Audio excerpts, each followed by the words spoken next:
আমি দেখতে পাচ্ছি এখানে শালপাতার যে চিকেন করা হবে, পুরোপুরি কাঁচা শালপাতার উপরে এখানে দেওয়া আছে। তো এই যে চিকেন দেখা হয়েছে, এর ভিতরে কি কি দেওয়া আছে আপনার? এর ভিতরে আপনার কাঁচা লঙ্কা দেওয়া আছে, হলুদ আছে, জিরে আছে, যা কিছু মশলা সমস্ত কিছু, পেঁয়াজটা সব কিছু দেওয়া আছে, আদা রসুন বাটা দেওয়া আছে, সমস্ত কিছু একসাথে আপনার মানে কষে কিছুক্ষণ আপনার কষতে দেওয়া ছিল। কষানোর পরে ওটা আপনার হলুদ তেল যা কিছু দেওয়া ছিল কষিয়ে দিয়ে তারপর আপনার কাঁচা শাল পাতার উপরে এটা দেওয়া আছে। আচ্ছা, এটা যে দেওয়া আছে একটা পাতার উপরে, এর উপর কিন্তু আরেকটা এইভাবে পাতা পড়বে।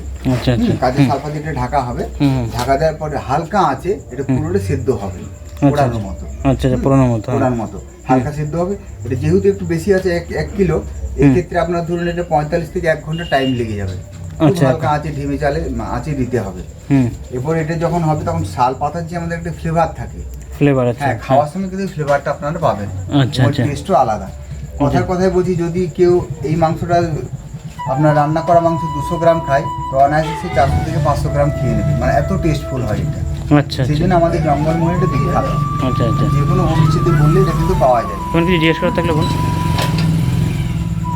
এই যে আপনারা যে ম্যারিনেশন করলেন, হ্যাঁ, এই যে মশলাটা থেকে, এটা মোটামুটি আধা ঘন্টা আপনারা ম্যারিনেট করে রেখেছেন? হ্যাঁ, আধা ঘন্টা মতো। এরপরে এটা তৈরি করা হবে? হ্যাঁ, তৈরি। এরপর ঢাকা দিয়ে যে চারদিকে কাঠি আছে, কাঠি দিয়ে এটাকে সেলাই করা হবে, যাতে মানে এটা বাইরে না পড়ে যায়। মানে অনেকবার উলট পালট করতে হবে, তো এই ক্ষেত্রে এটা মানে যাতে না পড়ে যায় সেলাই করে এটা সিদ্ধ করা হবে। সেলাই কখন করা হবে? সেলাই এক্ষুনি করা হবে। এটা এর উপর ঢাকা মানে এটা ঢাকা দেওয়া হবে। ঢাকা দেওয়া যে কাঠি আছে আমার, কাঠি দিয়ে চারদিকটাতে আমি মুড়ি দেবো। তবে এটা চাটুতে তাওয়ার উপর? হ্যাঁ, বড় তাওয়া দিয়ে ওটা দেখতে খুব ভালো লাগছে। দেখতে ভালো লাগবে। এরপর যখন এটা তৈরি হয়ে যাবে তখন আরো ভালো লাগবে। আপনারা দেখতে থাকুন আমরা প্রসেসটা কিভাবে, তাহলে কিভাবে রান্না হয় চলো আমরা দেখতে থাকি এই প্রসেসটা কিভাবে তৈরি হয় শেষ পর্যন্ত।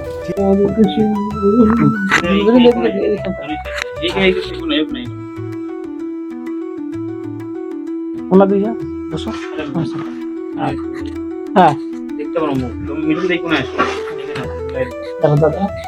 বন্ধুরা, আমাদের এই বাবলু ভাই অবশেষে আমাদের এই যে শাল পাতা চিকেন পোড়া রেডি করে দিয়েছে। এই যে পুরো প্রসেসটা কমপ্লিট হয়ে গেছে। এবার খুলে আমরা দেখব কেমন হয়েছে। একটা দারুণ একটা পোড়া পোড়া গন্ধ বেরিয়েছে।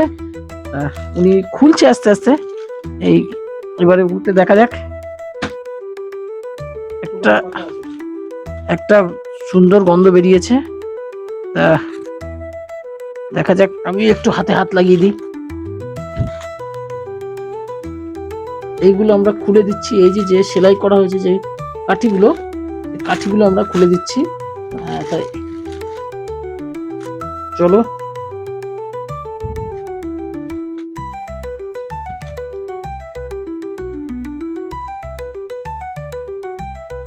দেখা যাক।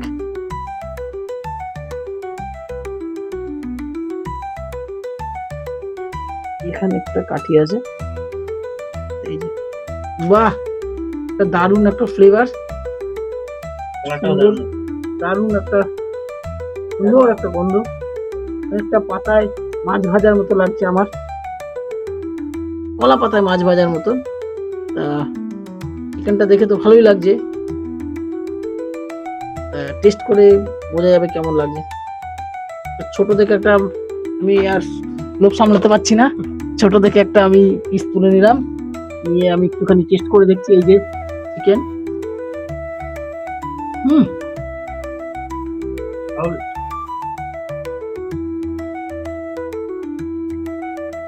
অসাধারণ। সত্যি একটা শাল পাতার একটা গন্ধ, এর মধ্যে একটা ফ্লেভার পাওয়া যাচ্ছে। মাংসটা একদম পুরো তুলতুল নরম হয়ে গেছে, ভালো লাগছে। বাহ,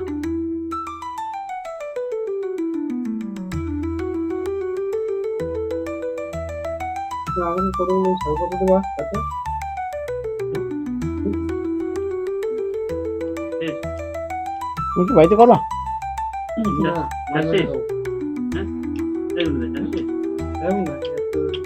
খারাপ লাগে না? একটা ব্যাটারি আছে, এখন এটাও বন্ধ হয়ে গেছে।